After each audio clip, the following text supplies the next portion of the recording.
오늘은 여성들의 지옥이자 살인율 1위, 갱들의 나라 엘살바도르에 대한 이야기입니다. 엘살바도르는 축구 때문에 전쟁까지 발발했던 일명 훌리건의 나라로 유명하죠. 물론 당시 엘살바도르와 온두라스가 벌였던 축구 전쟁은 오직 축구만이 전쟁의 원인이라고 보기는 어렵습니다. 온두라스와 엘살바도르는 국경 문제 때문에 원래부터 사이가 안 좋았죠. 하지만 아무리 커버를 치려고 해도 결과적으로 축구가 전쟁의 기폭제로 작용한 것은 맞으니 세상에서 제일 멍청한 전쟁이라는 수식어를 피할 수는 없습니다. 축구 전쟁 외에도 중미 국가들 중에서 가장 작은 국가라는 것과 고대 마야 문명권에 속해 있다는 특징도 있죠. 사실 이런 이야기들은 그다지 중요한 내용은 아닙니다. 오늘 중심적으로 살펴볼 내용은 엘살바도르의 치안이 얼마나 안 좋은지, 그리고 엘살바도르의 치안은 왜 안 좋아졌는지이니까요. 엘살바도르는 국민 100명 중 1명이 갱단에 소속된 국가죠. 중남미에서 치안 문제로는 둘째라면 서러운 멕시코조차 엘살바도르 앞에서는 한 수 접고 들어가는 지경입니다. 엘살바도르의 수도가 괜히 세계의 살인 수도라고 불리는 게 아니죠. 그럼 거두절미하고 엘살바도르의 이야기 본격적으로 시작해볼까요?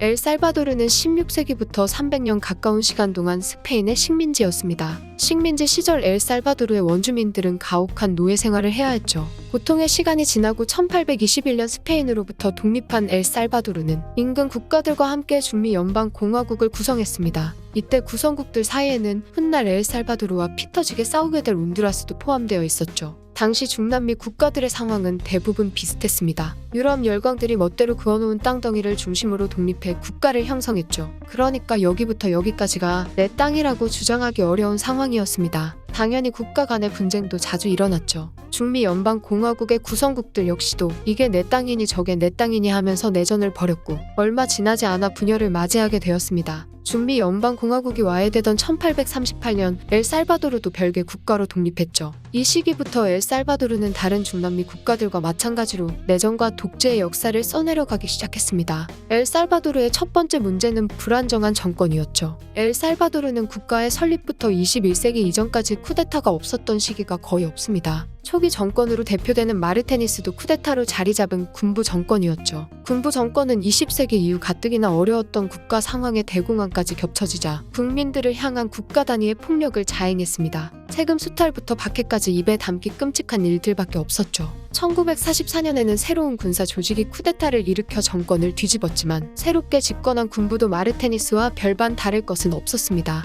반복되는 정권 교체와 내전으로 국가가 혼란을 겪자 엘살바도르의 국민들은 돈벌이를 위해서라도 주변 국가로 이민을 갈 수밖에 없었죠. 유독 엘살바도르가 해외 이주 비율이 높은 이유도 여기에 있습니다. 그나마 엘살바도르에 희망이 있었다고 한다면 사회 구원을 바탕으로 기독교를 통한 민주화를 외치던 로메로 대주교였는데 로메로는 군부 정권에 의해 암살당했죠. 이 사건은 세계적으로 충격을 줬던 일화다 보니 영화로 제작되기도 했습니다. 혼란이 반복되던 1969년 온두라스와 전면전까지 일어나게 되죠. 대표적인 원인은 월드컵 예선전에서 엘살바도르가 온두라스에게 패배한 것이었지만 사실 배후에는 온두라스와의 국경 분쟁과 엘살바도르 이민자들의 문제가 있었습니다. 서론에서 말했던 것처럼 뒤에 어떤 문제가 있었다고 해도 축구 경기가 전쟁의 최종 원인으로 작용한 것은 변명의 여지가 없죠. 엘살바도르는 전쟁에서 이기고 월드컵 본선에 진출했습니다. 1980년대에 들어서면서 엘살바도르에는 본격적인 내전이 시작됩니다. 엘살바도르 역사의 중심에 있던 이들은 소위 14가문이라 불리는 집단이었죠. 14가문은 카르텔과 명문가 그 사이 어딘가에 위치한 이들로 쉽게 생각해서 중미의 큰 손이라고 보면 됩니다. 엘살바도르가 워낙 작은 국가이다 보니 잘 알려지지는 않았지만 14가문이 없으면 중미 경제는 안 돌아가는 수준이죠. 막강한 자본력을 갖춘 집단인 만큼 14가문은 엘살바도르의 지배층으로 군림했습니다. 엘살바도르의 군부 정권과 14가문은 자신들의 이득을 위해 이전보다 더욱 심각한 수준의 폭력으로 국민들을 억압했죠. 가장 큰 문제는 계층 간의 이동이 거의 불가능하다는 것이었습니다. 빈부격차는 물론 정도의 차이가 있긴 하지만 모든 나라에 존재하는 것이죠. 하지만 엘살바도르는 가난하게 태어나면 평생 가난하게 살아야 했습니다. 아무리 시간이 지나도 나아지는 것이 없자 국민들의 불만은 쌓여가기 시작했죠. 불만은 무장 게릴라 운동으로 번지게 됩니다. 중남미 지역의 게릴라는 다른 지역의 혁명가들과는 느낌부터가 다릅니다. 쿠바의 공산주의자 체게바라의 영향을 받은 중남미 게릴라들은 말도 안 되는 폭력을 휘두르죠. 목적 역시도 정권을 무너뜨리는 것 외에는 없기 때문에 상당한 골칫거리입니다. 게릴라 운동에 대한 정부의 대답은 탄압이었죠. 엘살바도르의 군부 정권은 모든 힘을 게릴라 탄압에 실었습니다. 거기다가 당시 세계는 냉전기였죠. 미국이 나서서 엘살바도르의 반공 군부를 지원하기도 했으니 엘살바도르의 내전은 극단적인 이데올로기의 성향도 띠게 되었습니다. 극우파 성향의 군부 정권과 극좌파 성향의 게릴라의 대립으로 피해를 본 것은 결국 엘살바도르의 국민들이었죠. 내전으로 사망한 양쪽 세력의 숫자보다 고래 싸움에 새우등 터지듯 죽어나간 민간인의 숫자가 훨씬 많았으니까요.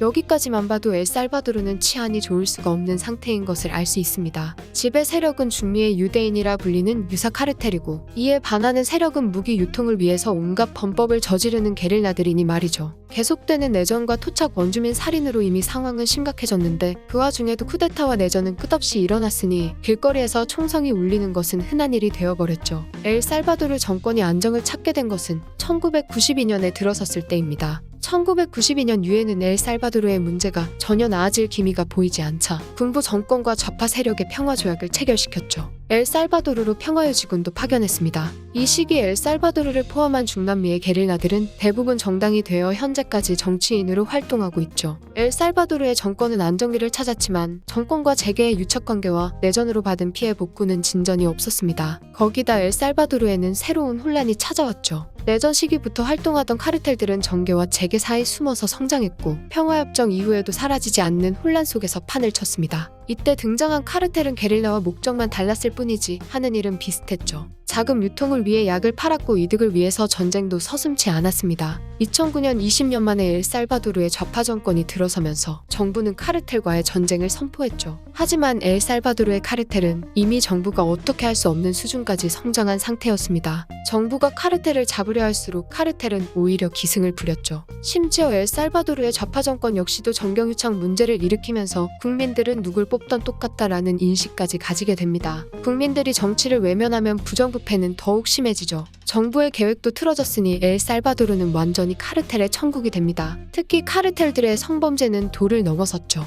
엘살바도르는 살인 발생률 못지않게 성범죄도 많은 국가입니다. 성범죄를 저지르는 사람들은 대부분 카르텔인데 대상에는 10대 소녀들까지 포함되죠. 엘살바도르 수사당국이 2014년 발표한 자료에 따르면 성폭행 신고 건수 361건 중에서 미성년자를 대상으로 한 범죄가 3분의 2입니다. 전문가들은 신고되는 사건이 일어나는 사건의 20%도 안 될 것이라고 말합니다. 여성이 살해되거나 실종되는 사건도 비슷하고요. 이런 일이 한두 번도 아니고 계속해서 발생하는 이유는 카르텔 조직원들과 교제를 하는 미성년자들이 많기 때문이죠. 조직원과 사귀게 된 소녀는 알게 모르게 카르텔의 정보를 입수하게 되는데 너무 많은 정보가 새어나가면 끔찍한 성범죄 이후 살해당하는 것입니다. 그럼에도 유가족들은 신고하기가 어렵죠. 당장 자신의 딸이 끔찍한 일을 당한 후에 죽었지만 신고해봤자 해결되는 일은 없으니까요. 오히려 신고하면 카르텔에게 보복을 당하기 마련입니다. 그래서 엘살바도르의 실종자 수가 많은 것이죠. 더욱 끔찍한 것은 엘살바도르는 성폭행 피해자가 살아남아 임신을 한 경우 낙태를 하면 살인죄로 수감됩니다. 성폭행도 그렇지만 아이를 낳다가 죽을 수도 있는 상황에도 법적으로 낙태는 금지되어 있죠. 낙태를 하게 되면 최대 8년의 징역을 살아야 합니다. 대부분은 여기에 살인죄까지 더해져 못해도 십수년의 수감 생활을 하게 되죠. 지난 20년간 엘살바도르에서 낙태로 징역을 받은 여성은 181명이나 됩니다. 엘살바도르의 구조 자체가 피해자에게 가혹한 것이죠. 조직원과 교제를 하는 것 자체가 문제이지 않느냐라고 말하기에는 엘살바도르의 카르텔 조직원이 너무 많습니다. 앞에서 말했던 것처럼 100명 중에 1명은 카르텔에 소속되어 있죠.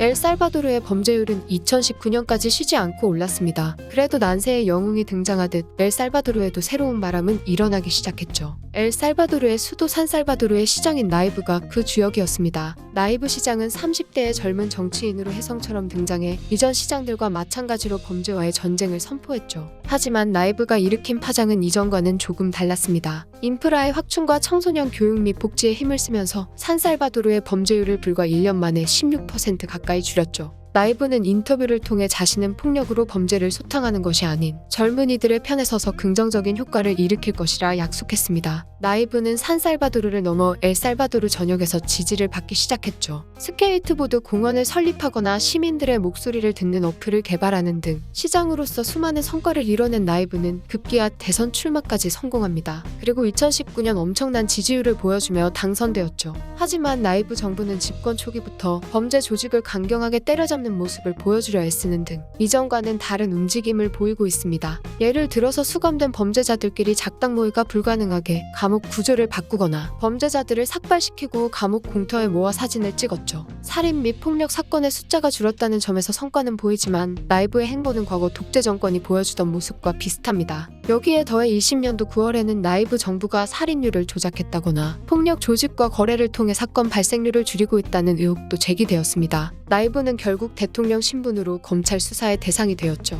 진위 여부는 밝혀지지 않았지만 당선 이후 라이브의 행적을 보면 아니 땐 굴뚝에서 연기가 날 일은 없다는 생각이 드네요. 라이브는 내전 당시 좌파 세력의 정적이었던 인물들에게 보복을 하기도 했고 재계와의 유착관계 의혹이 생기기도 했으니 말입니다. 작년 9월에는 시민들이 라이브 정부의 비트코인 정책에 반발하면서 거리로 나와 폭력을 저지르고 다니기도 했습니다. 라이브 정부는 지난해 비트코인을 법정 통화로 인정했거든요. 그와 동시에 국민에게 인당 $30 상당의 비트코인을 지급하며 비트코인 사용을 유도했죠. 하지만 엘살바도르 국민들의 약 70%는 비트코인 정책에 반대했습니다. 국민들의 여론은 무시한 상태로 독자적인 법안을 만든 것이죠. 라이브 정부는 시민들의 말을 귓등으로도 안 듣는 중입니다. 라이브는 올해부터 더욱 강화된 범죄와의 전쟁도 시행 중이죠. 산살바도르의 시장을 지낼 때 약속했던 폭력이 아닌 피해자들을 감싸는 치안 정책은 어디로 갔는지 궁금합니다. 그래도 성과 하나만큼은 이전보다 좋은 모습을 보여주고는 있죠. 살인율 조작이나 카르텔과 거래를 했다는 의혹을 잠재우려는 행보인지는 몰라도 라이브 정부는 올해부터 엄청난 수의 폭력배들을 잡아들이고 있습니다. 40여 개 이상의 조직원 용의자들을 필두로 덫을 치기 시작해 무려 1000명 가까운 카르텔 조직원을 체포하는 데 성공했죠. 심지어 MS-13이라는 악명 높은 카르텔의 간부 4명도 체포했습니다. 미국의 사례처럼 갑작스럽게 수감자가 늘면서 생기는 세금 부담은 특유의 강압적인 정책 시행으로 해결했습니다. 수감자의 면회를 모두 금지시키고 제공되는 식사의 양을 크게 줄였죠. 수감소도 그냥 좁은 방에 옹기종기 모여있도록 해놓았습니다. 경찰과 정부가 눈에 불을 켜고 있는 상황이다 보니 범죄를 저지르면 어떻게 될지 모르기에 범죄율도 크게 줄었죠.